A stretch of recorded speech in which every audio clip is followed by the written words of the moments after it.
Hello and welcome back dear students of class 9। आज हम class 9 civics chapter 3 का next topic जो है वो पढ़ेंगे, उसको डिस्कस करेंगे। उससे पहले किसी ने क्या खूब लिखा है कि जीतते वो नहीं जो कभी नाकाम न हुए हों, जीतते वो नहीं जो कभी नाकाम न हुए हों, जीतते तो वो हैं जो कभी कोशिश करना नहीं छोड़ते। इसलिए कोशिश करना बहुत ज़रूरी है। हर एक काम में प्रैक्टिस और उस काम को बार बार कीजिएगा जब तक कि उसमें सफल ना हो जाए। आज हम इस चैप्टर को ऑलरेडी हमने पहले पढ़ा है लास्ट लेक्चर में। आज हम जो पढ़ेंगे ना वो पढ़ेंगे वाई आर इलेक्शंस नीडेड, क्यों इलेक्शंस की हमें ज़रूरत है, क्या ऐसी वजह है कि जिससे हमें इलेक्शंस जो हैं वो बहुत इम्पॉर्टेंट लगते हैं, क्यों इलेक्शंस की हमें ज़रूरत जो है वो महसूस होती है। अब देखिए ऐसा है कि इलेक्शंस जो है ना वो क्यों ज़रूरी है, इसके बारे में डिस्कस करते हैं। कहता है it is not possible for the people in law. अब ये पॉसिबल नहीं है कि जो सारी की सारी पब्लिक है वो डिसीजन मेकिंग प्रोसेस में पार्टिसिपेट करें। अब वास्ट कंट्रीज के लिए ये कैसे पॉसिबल हो सकता है कि सारे के सारे लोग जो हैं वो डिसीजन मेकिंग प्रोसेस में हिस्सा लें, और सारे के सारे लोग इतनी बड़ी पॉपुलेशन, ये तो पॉसिबल हो ही नहीं सकता। कहता है कि ये पॉसिबल नहीं है कि वो मीटिंग्स करें और डिसीजन मेकिंग जो प्रोसेस है उसमें हिस्सा लें, और गवर्नमेंट क्या काम करे, कैसे करने चाहिए या कंट्री में कैसा चलना चाहिए, तो उसमें पार्टिसिपेट करना पॉसिबल सारे लोगों के लिए वहाँ जमा होके कोई डिसीजन लेना और सबकी फिर राय जो है वो सेम हो जाएं, वो भी पॉसिबल नहीं। दूसरा, not all the people are educated enough to take major decisions, और सारे के सारे लोग इतने स्किल्ड नहीं है। फॉर एग्जाम्पल कोई बजट के अकॉर्डिंगली, तो उसमें इकोनॉमिस्ट होना या इकोनॉमी को जानना वो बहुत ज़रूरी होता है। तो इसी तरीके से एजुकेशन सेक्टर में अगर कोई डिसीजन लेने हैं तो वहाँ एजुकेशन सेक्टर में जुड़ा होना, जिस डिपार्टमेंट के लिए है उसके बारे में अच्छी जानकारी होना ज़रूरी है। तो सारे के सारे लोग अगर इतने ज़्यादा स्किल्ड भी नहीं हो पाते, इतने ज़्यादा स्किल्ड नहीं हो सकते कि वो सब चीज़ों को जान पाते हों। फिर ना अच्छा, in democratic countries elections held where people elect their representatives who make decision for the country। अब डेमोक्रेटिक सिस्टम प्रोसेस में, इस सिस्टम में लोग क्या करते हैं, रिप्रेजेंटेटिव्स को चुनते हैं कि आप हमारी जगह डिसीजन ले लीजिएगा, और हर एक कॉन्स्टिट्यूएंसी का एक एमएलए, यानी वो जो उस कॉन्स्टिट्यूएंसी की जितनी भी पॉपुलेशन है उस सब के लिए जो डिसीजंस लिए जा रहे हैं, इसका मतलब कि वो जो एमएलए वहाँ से चुना है, वो जो एमपी साहब वहाँ से चुने हैं, वही उन लोगों के लिए डिसीजन ले रहे हैं उनके बिहाफ पे। दूसरा, representatives can not be selected on the basis of age and experience. अब जो रिप्रेजेंटेटिव्स, अगर ये ऊपर वाला क्लियर हो गया आपको कि ज़रूरी क्यों है। अब ज़रूरी दूसरी चीज़ से ये हम पढ़ते हैं कि अब अगर इलेक्शन नहीं होगा तो रिप्रेजेंटेटिव्स को एज के बेसिस पे और एक्सपीरियंस के बेसिस पे तो नहीं ना चुना जा सकता, एज और एक्सपीरियंस के बेसिस पे नहीं चुना जा सकता।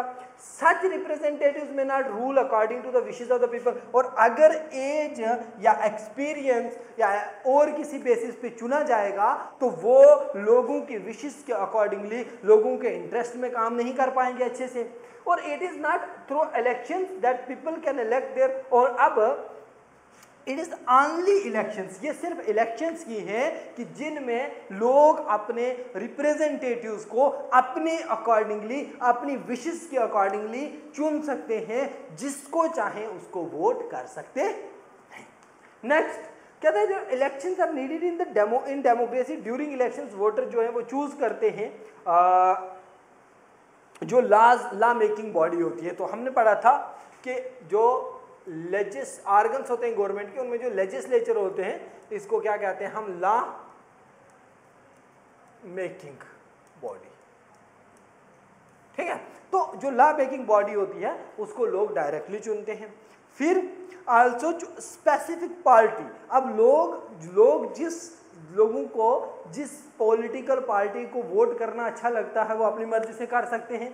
फिर वोटर डिसाइड करते हैं कि कौन सी पॉलिटिकल पार्टी गवर्नमेंट बनाए जी, यानी जिस पार्टी के पास मेजॉरिटी होगी वो गवर्नमेंट बनाएगी। और इस मेजॉरिटी को डिसाइड कौन करेगा कि किस पॉलिटिकल पार्टी के पास मेजॉरिटी होगी, ये डिसाइड करेंगे लोग।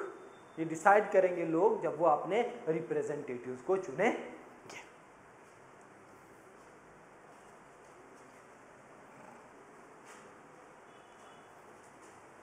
समझ आया? अब है कि फ्री एंड फेयर इलेक्शंस क्या होते हैं। अब फ्री एंड फेयर इलेक्शंस हमने पहले सिर्फ इतना बड़ा कि फ्री एंड फेयर इलेक्शन होते हैं। कहते हैं some time elections may not be fair, for example China elections are held at regular intervals but only the members of the communist Party can. अब कभी कभी जो इलेक्शंस हैं वो कुछ कंट्रीज में फ्री एंड फेयर नहीं होते, जिसकी एग्जांपल इन्होंने दी चाइना की। कहता है कि चाइना में इलेक्शन जो है वो तो रेगुलरली होते हैं, बट इलेक्शन में एक ही the communist party of China जो है वही इलेक्शन कंटेस्ट करती है, या जो लोग इलेक्शन कंटेस्ट करते हैं उन्हें कम्युनिस्ट पार्टी है जो चाइना की उससे अप्रूवल लेना पड़ता है।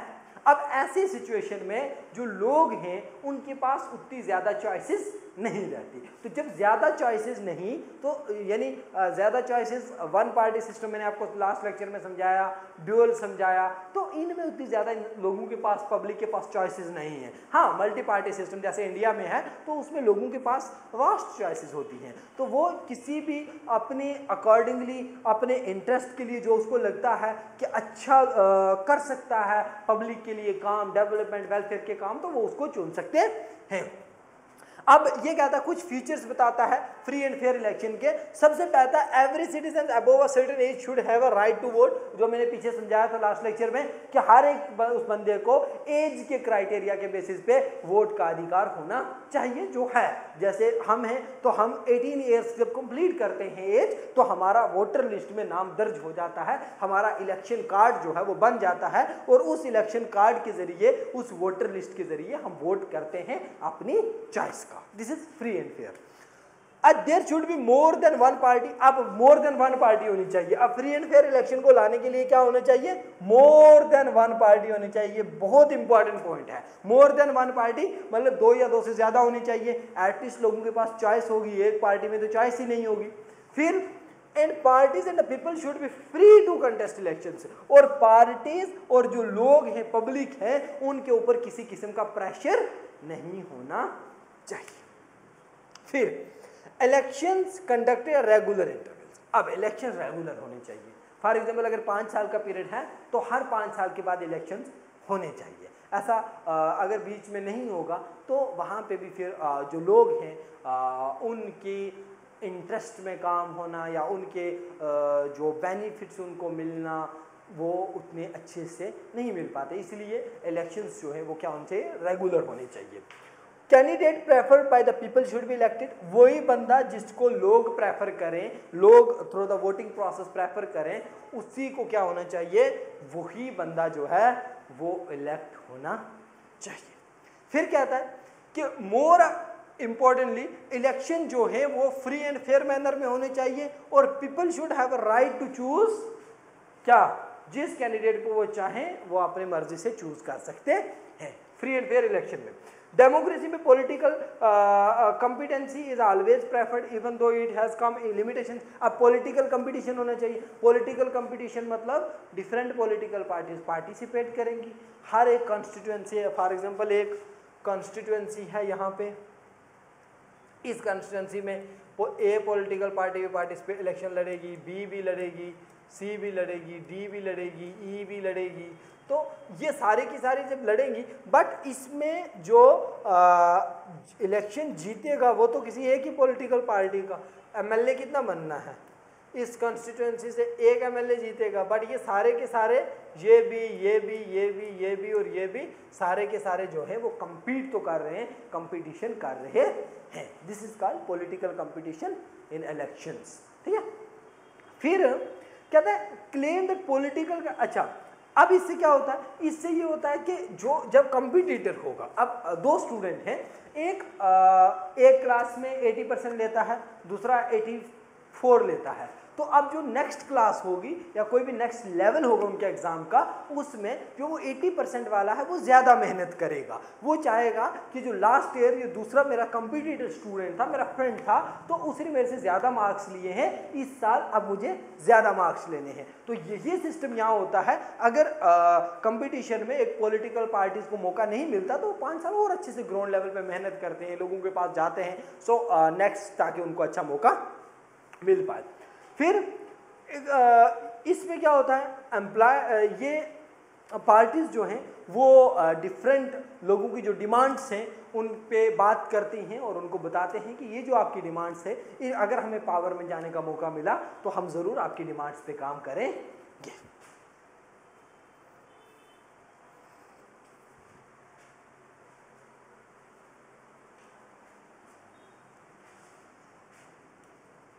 अब क्या था, सिस्टम ऑफ इलेक्शन से नहीं लिया। अब मैंने पीछे भी पढ़ाया था आपको, लेकिन कुछ टर्म्स हैं, वो टर्म्स आपको समझनी है। सबसे पहले जनरल इलेक्शन। देखो बेटा, जनरल इलेक्शन क्या होता है? जनरल इलेक्शन मींस इलेक्शन जो सबके सब कॉन्स्टिट्यूएंसीज हैं कंट्री की या स्टेट की, उनमें एक साथ होता है। मतलब एक साथ, मतलब सारी की सारी कॉन्स्टिट्यूएंसीज की वोटर लिस्ट एक साथ बनती है, इलेक्शन कैंपेन होती है और फिर अलग अलग उनकी डेट जो है वो निकाली जाती है और उन सब की फिर जो काउंटिंग है वो सेम डे जो है वो की जाती है, जिससे कोई गवर्नमेंट बनती है। उसको हम क्या कहेंगे? General election. जब पे सारी की सारी कॉन्स्टिट्यूएंसीज का जो इलेक्शन है वो सेम टाइम में होता है या सेम डे, या कभी कभी डेज अलग अलग भी होते हैं, बट एक साथ ही होता है। उसका पूरा प्रोसेस जो होता है, वो मैकेनिज्म जो होता है वो एक साथ चलता है। ये हो गया क्या? General election. अब आता है आपके पास बाई इलेक्शन। बाई इलेक्शन में क्या होता है, कभी कभी किसकी वजह से कोई वैकेंसी खाली हो जाती है, कोई एमपी यानी कोई भी असेंबली में या किसी भी पार्लियामेंट में कोई वैकेंसी जब खाली हो जाती है, कास्ट या डेथ की वजह से या रेजिग्नेशन रिजाइन करने की वजह से, तो उस कॉन्स्टिट्यूएंसीज का एक दो या कुछ कॉन्स्टिट्यूएंसीज का जो इलेक्शन करवाया जाता है उसको हम कहते हैं by election. For example, election होता है, इलेक्शन के बाद गवर्नमेंट चल रही है, सिस्टम चल रहा है, लेकिन बीच में कोई एमपी जो हैं या कोई एमएलए हैं वो रिज़ाइन कर देते हैं। तो जब वो अपनी पोस्ट से रिज़ाइन कर देंगे तो उसके बाद वो वैकेंट तो रहेगी नहीं, कुछ टाइम बाद उस पर इलेक्शन कमीशन जो है वो इलेक्शन करवाएंगे और वो जो इलेक्शन होगा ना उसको हम बाई इलेक्शन कहेंगे। क्या? By election. अब आता है इलेक्टोरल कॉन्स्टिट्यूएंसीज। अब कॉन्स्टिट्यूएंसीज क्या होती हैं? कॉन्स्टिट्यूएंसीज ज्योग्राफिकल एरियाज होते हैं, यानी ज्योग्राफिकल एरियाज जहां से क्या किया जाए, किसी भी एमएलए या एमपीज को इलेक्ट करते हैं। क्या country is divided into different areas. अब कंट्री में डिफरेंट कॉन्स्टिट्यूएंसीज होती हैं। फिर based on population for the purpose of election, population के बेस पे डिफरेंट जियोग्राफिकल एरियाज जो हैं उसमें कंट्रीज को कंट्री की जो कॉन्स्टिट्यूएंसीज हैं वो डिवाइड हैं और वो सारी की सारी जो कॉन्स्टिट्यूएंसीज हैं वहाँ पे इलेक्शन होता है और वहाँ से एमपीज या फिर स्टेट के लिए एमएलएज जो हैं वो इलेक्ट होते हैं। फिर क्या आता है? लोकसभा इलेक्शन के लिए कंट्री में टोटल 543 कॉन्स्टिट्यूएंसीज हैं और इसी तरीके से जो स्टेट इलेक्शन होते हैं यानी असेंबली इलेक्शन होते हैं वहाँ पे भी अपनी अपनी स्टेट के अकॉर्डिंगली पॉपुलेशन के बेसिस पे हर स्टेट की डिफरेंट कॉन्स्टिट्यूएंसीज जो है वो बनी हुई है। फिर क्या आता है? Reserved constituencies. तो अब रिजर्व्ड कॉन्स्टिट्यूएंसीज क्या होती हैं? कुछ कॉन्स्टिट्यूएंसीज जो हैं वो रिजर्व्ड होती हैं किसके लिए? शेड्यूल कास्ट के लिए, एससीज के लिए, एसटी के लिए, ओबीसी के लिए, है ना, ओबीसी के लिए। तो ये जो कॉन्स्टिट्यूएंसीज जो हैं वो रिजर्व होती हैं स्पेशली एससी एंड एसटी के लिए, या फिर जो लोकल बॉडी होती है उसमें वुमेन के लिए ऑलरेडी थी और जो अब है क्या, सॉरी, जो लोकल बॉडीज थी ना उसमें वुमेन के लिए ऑलरेडी जो हमारा थर्ड टायर है, थर्ड टायर में क्या आता है? Local bodies. तो लोकल बॉडीज में एक आता है अर्बन, क्या, एक आता है रूरल, क्या, रूरल। अर्बन में हमारा क्या आता है? म्युनिसिपैलिटीज और म्युनिसिपल कॉरपोरेशन, और रूरल में हमारे आते हैं क्या, पंचायत। तो अब ये आता है, इसमें ऑलरेडी वुमेन को जो है वो रिजर्वेशन मिली हुई है 33% आई थिंक। अब लेकिन जो अभी आपको पता है बिल पास हुआ था पार्लियामेंट में लास्ट ईयर, उसमें जो हमारा क्या है, लोकसभा